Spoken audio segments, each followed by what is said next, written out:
de la chasse aux monstres, de la médiéval fantasy, des pirates, des jeux vidéo. Cette vidéo est pour moi.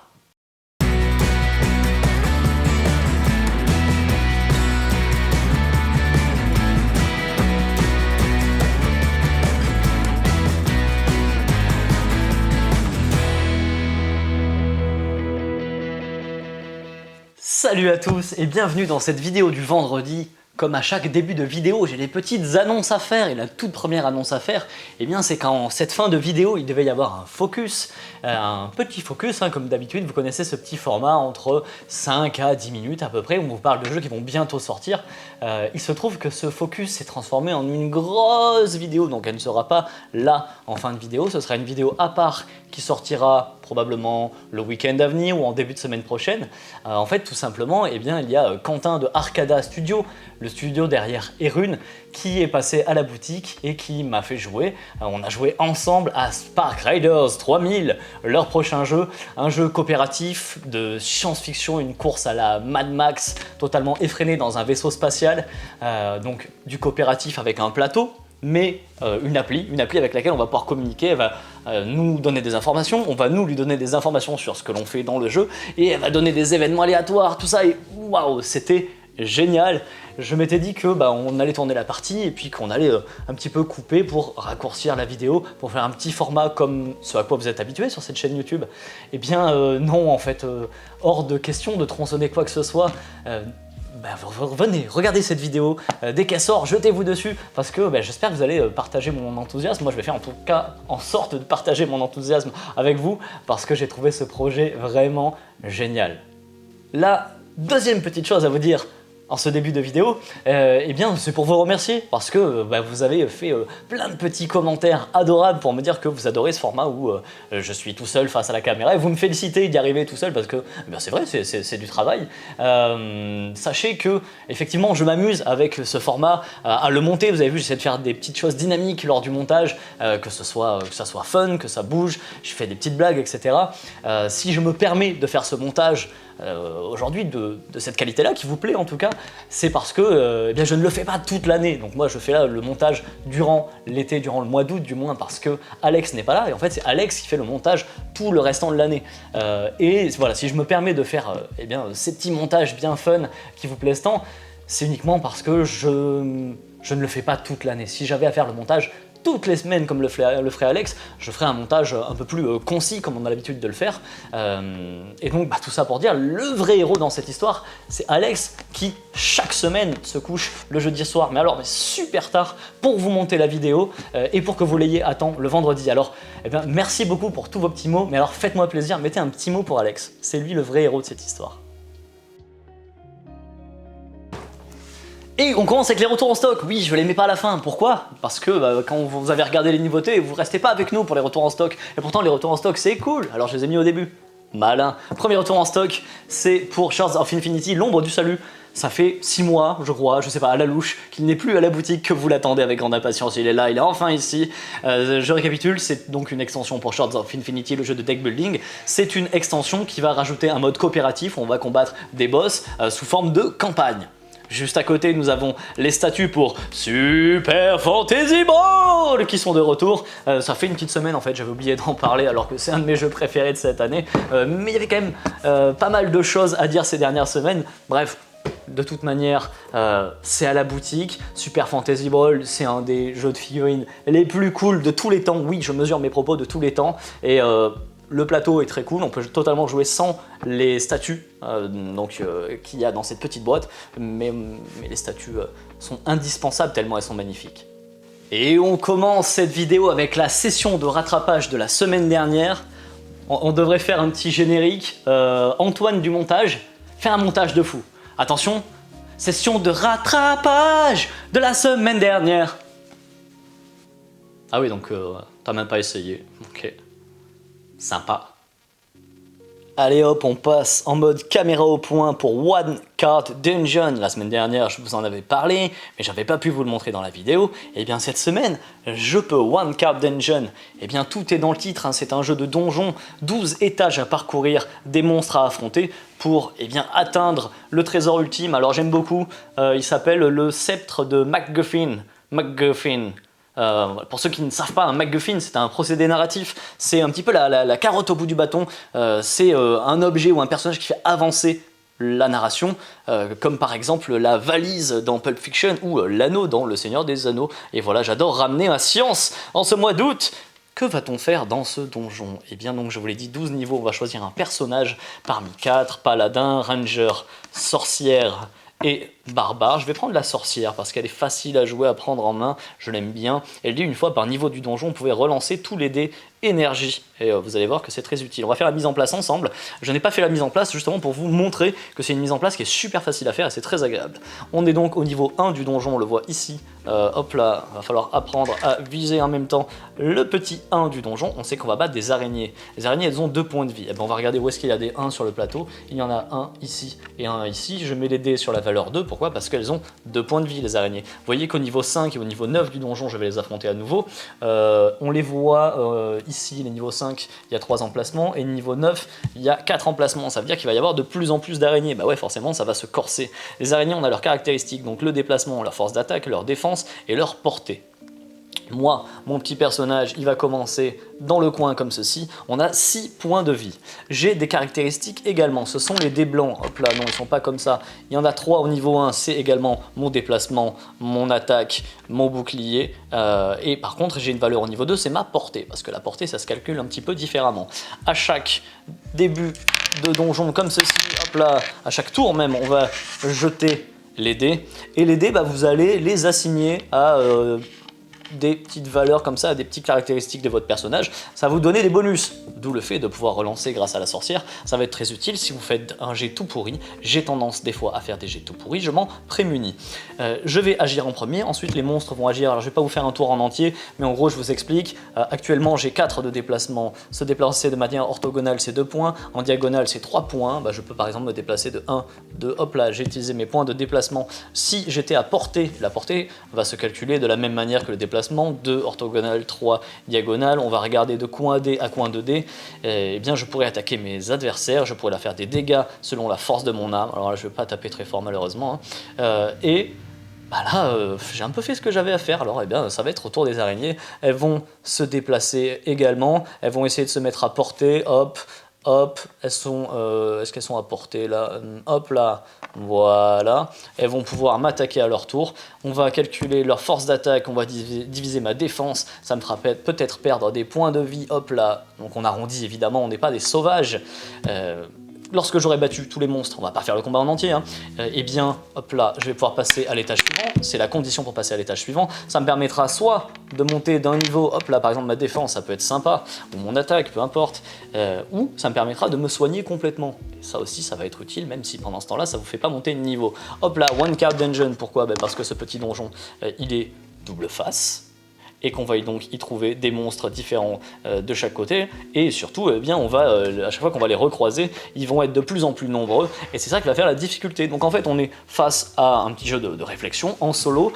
C'est typiquement le genre de jeu, si vous êtes 2 à vous pencher sur la table, à 2 cerveaux pour réfléchir à comment vous en sortir, bah, ça va tout à fait le faire sans problème. C'est agréable puisqu'on va avoir les personnages qui vont vous donner des pouvoirs supplémentaires, de la rejouabilité, peut-être que vous aurez une préférence pour tel ou tel personnage, et voilà, on est sur un véritable jeu de réflexion, un puzzle game très agréable dans cette gamme des Pixel Series.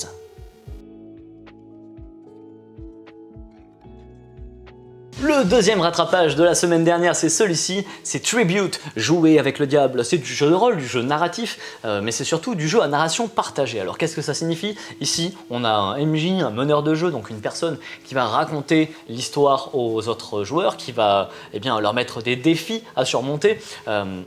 Dans ce jeu, cette personne s'appelle le diable, va inventer donc des choses dans l'histoire, mais les autres joueurs qui incarnent des personnages vont pouvoir eux aussi amener des éléments de narration.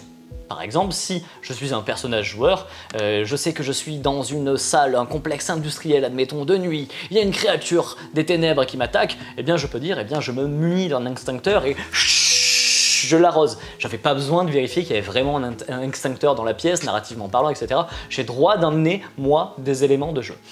Ça va pas se jouer avec des dés, non, ça va se jouer avec des cartes et ça va reprendre le principe du blackjack. Donc en fait, à chaque fois que l'un des joueurs, évidemment le diable en premier, va amener un élément de récit, il va poser une carte sur la table, suivant l'intensité de la carte, donc la valeur de la carte, on va mettre plus ou moins d'intensité dans ce qu'on raconte. On va donc, les autres joueurs, répondre avec des cartes à nous-mêmes que l'on va tirer de notre paquet de cartes. Il faudra surtout s'approcher le plus possible de 21 pour remporter ce petit duel en fait, de narration sans jamais dépasser 21. Voilà en gros l'idée. Il n'y a pas d'univers fixe. Il y a plusieurs univers définis, en fait prédéfinis. Vous allez pouvoir inventer les vôtres, bien sûr, sans souci. Et voilà, si vous voulez partir dans le western, ou si vous voulez faire un jeu d'enquête d'horreur moderne, ou du medieval fantasy classique, vous allez avoir des petites setups, des petites mises en place faciles à faire. Vous allez avoir des listes de pouvoirs pour vos personnages, oui, parce qu'on a des petits pouvoirs en fait pour nos personnages. Alors c'est une sorte de caractéristiques, d'attributs, bagarreur, hacker, etc. Et ça va vous donner des petits bonus vis-à-vis du tirage de cartes, du fameux jeu de blackjack. Voilà, pour des parties qui avoisinent 1 heure en fait, donc c'est du petit format. Moi ce jeu là il va aller je pense pas loin de la gamme Force the Stories, à côté de Fragments, tous ces jeux là pour faire du jeu de rôle facilement, sans prise de tête, pour pourquoi pas débuter le jeu de rôle ou simplement pour se faire un petit jeu de temps en temps.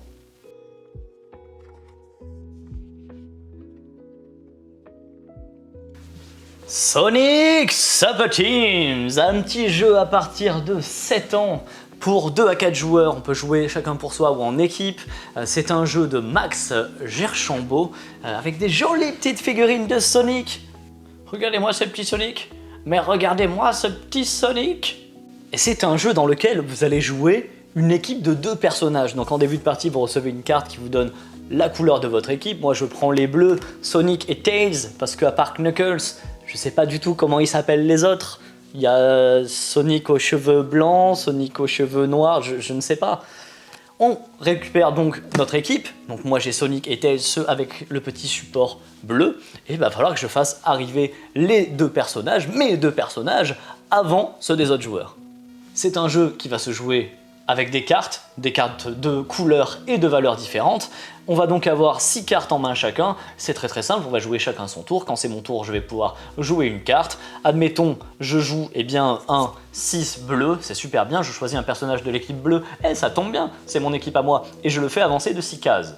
Alors, je le fais avancer de 6 cases, attention, c'est peut-être pas une bonne idée, parce que sur le plateau, on va trouver plein de choses. Alors avancer de 6 cases, on est content, parce qu'on va vraiment progresser vers la victoire, mais il y a des pics. Si vous tombez sur les pics, prochain tour, peu importe de combien vous allez avancer, la prochaine fois que vous avancez, du moins, vous n'avancerez que de 1 case. Il y a les loopings. Alors les loopings, ils font en général 1 case, non, 2 et 3 cases, et si vous ne le passez pas en entier d'un coup, vous revenez en arrière, un petit peu comme dans le jeu vidéo. Je trouve que la thématique est super bien portée. Par contre, il va y avoir des trucs très sympas sur le plateau, notamment il va y avoir les petits anneaux. Si je suis sur une case avec les anneaux, je vais avancer 2 fois plus vite. Si je joue un 4, ça me fera avancer de 8 cases, pas mal. Et il y a les cases bonus. Si je m'arrête sur une case bonus, je vais pouvoir piocher une case bonus et je vais gagner un petit avantage. Mais ce que je peux faire aussi, et c'est ce qui fait que ce jeu va être très fun, c'est que je peux choisir de jouer une carte d'une autre couleur. Par exemple, je peux choisir de jouer le 3 noir. Je choisis un personnage de l'équipe noire et je vais le faire avancer de 3 cases, même si c'est pas mon équipe. Et là, évidemment, je vais m'arranger pour le mettre, je sais pas moi, dans les pics par exemple. Alors vous avez déjà saisi le fun du jeu, évidemment ça va être une course, on va essayer de faire avancer nos personnages les plus vite possible, il ne faudra pas laisser un personnage à la traîne, mais surtout on va passer son temps à se mettre des bâtons dans les roues les uns les autres, bâtons dans les roues qu'on pourra un petit peu contrer, parce que, heureusement, il y a ces fameuses cartes bonus qui vont permettre, par exemple, de vous protéger contre les pics. Donc, on me fait avancer de 2 cases pour me mettre dans les pics, pour pas que je puisse avancer efficacement la prochaine fois. Je contre et clac, non, en fait, les pics, ça me fait rien. Donc, bravo, tu m'as fait avancer de 2 cases. On aura, des petites cartes qui vous permettront de passer un looping, peu importe le nombre de cases qui vous manquez. Vous allez avoir des cartes qui vont faire avancer plus vite, tout simplement, qui vont même vous emmener jusqu'à la prochaine case où il va y avoir des petits anneaux piano. Bref, il y a plein de petites choses à jouer, il y a des cartes qui vont faire jouer un petit peu, qui vont faire avancer un petit peu plus, donc évitez les pics, passez le looping ou simplement gagner quelques mètres, tout simplement, c'est une véritable réussite. Ce jeu, à la boutique, je ne sais pas si je dois le mettre au rayon enfant, parce que ça joue à partir de 7 ans, ou au rayon jeu de stratégie,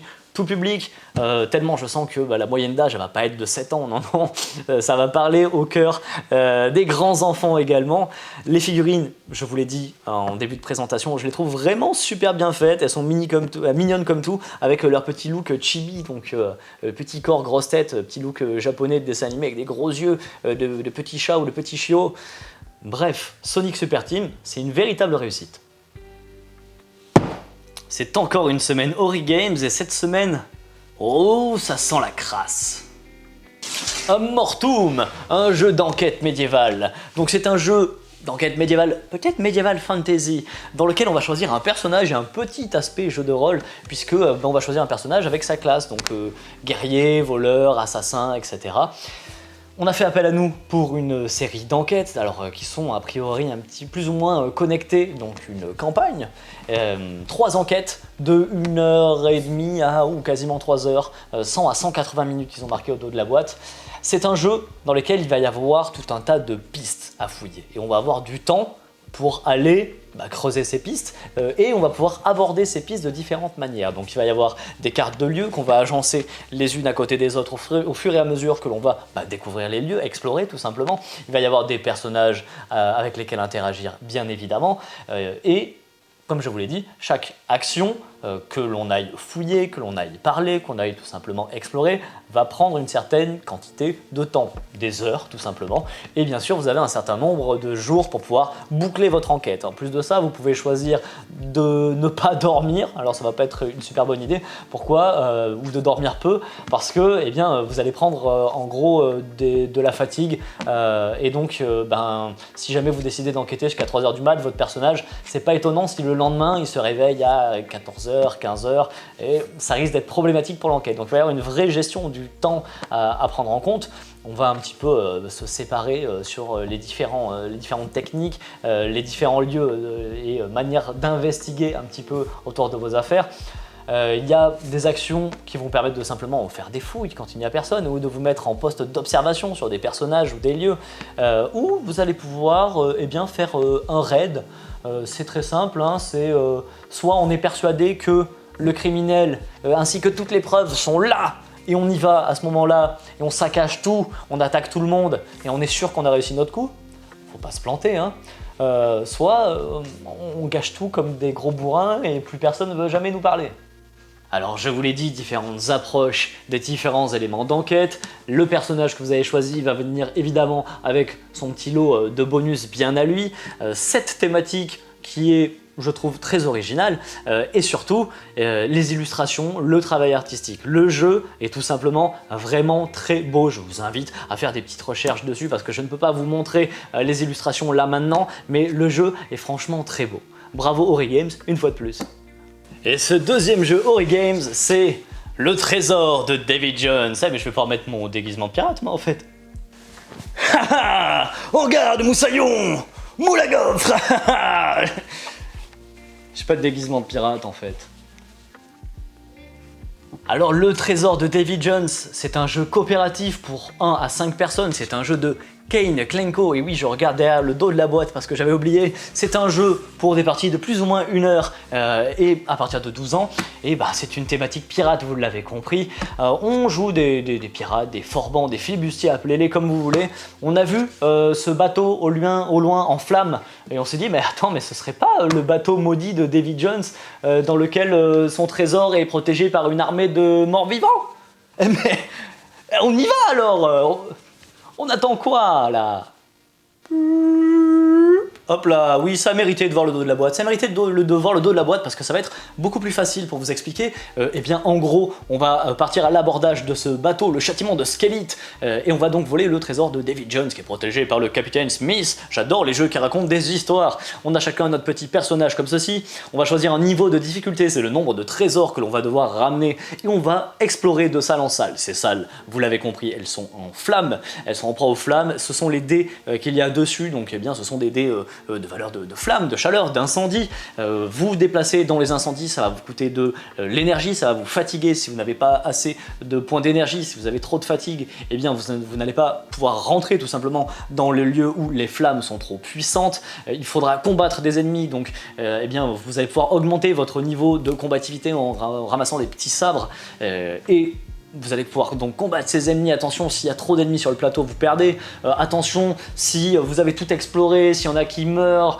vous perdez. Bon, il y a 1000 moyens de perdre, il y a un seul moyen de gagner, vous l'avez compris, c'est de ramener tous les trésors. On va pouvoir récupérer de l'équipement, on va pouvoir s'échanger des équipements, etc. Ce qui va être très malin dans ce jeu, eh bien, c'est que les actions que vous allez faire, eh bien, ce sont des petits jetons. Donc j'ai 5 actions de jetons, jetons d'action, c'est plus logique. Explorer, s'équiper, affronter les méchants, combattre l'incendie, surmonter la fatigue et augmenter le nombre d'actions pour les autres joueurs. En fait, c'est très simple, je vous l'ai dit, c'est des petits jetons et une de mes actions, ça peut être de donner mon jeton au prochain joueur et bien ce joueur va donc avoir des actions supplémentaires pour un maximum de 10 puisque les jetons, on va pas pouvoir se les refiler à l'infini. Le prochain joueur, à la fin de son tour, va me rendre mes jetons quand même, il faut pas exagérer. Mais enfin, je peux me sacrifier et donner tout ou partie de mes jetons au prochain joueur si on estime que c'est utile. Et donc, comme tout jeu coopératif, eh bien ça va être utile, ça va être très important la communication comme dans la vraie vie d'ailleurs, et il va vraiment falloir se donner un maximum d'informations, se mettre d'accord sur notre stratégie, sinon vous n'allez pas vous en sortir. Et bien sûr, comme tout bon jeu coopératif, le niveau de difficulté du trésor de Davy Jones est très élevé, alors vous allez pouvoir un petit peu le niveler selon vos envies, mais il faut que ça soit difficile, parce que je le dis toujours, un bon jeu coopératif, c'est un jeu où la victoire doit être un véritable événement. Voilà donc pour les trésors de Davy Jones. Une des autres nouveautés de cette semaine, c'est sur la piste du Dahu, un livre-jeu à partir de 4 ans, un jeu Gameflow. Donc Gameflow, eh bien, ils nous ont habitués à avoir tous ces petits livres-jeux. Donc en fait ce sont des bandes dessinées, des petites bandes dessinées dont vous êtes le petit héros. Donc évidemment c'est vachement mieux quand c'est le parent qui va accompagner l'enfant sur ses aventures, mais l'enfant va pouvoir se les approprier et puis vous allez voir qu'ils peuvent facilement y passer des heures à se raconter des histoires. Donc c'est très simple, ce sont des petites bandes dessinées dont vous êtes le héros avec différents volets comme ceci. Donc hop là, on va pas faire de spoil quand même.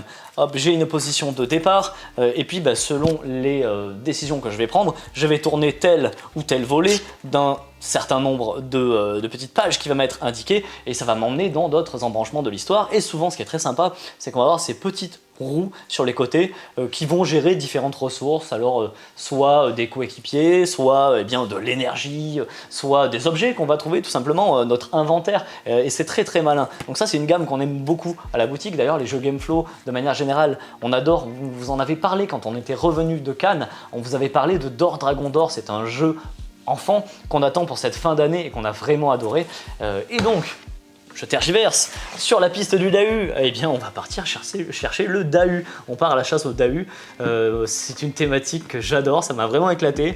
À la boutique, on s'est tous mis dessus pour essayer d'attraper le Dahu. Il n'y a que Fanny qui a réussi, moi j'ai pas réussi à attraper le Dahu encore. Donc je vais y retourner parce que c'est très sérieux cette histoire.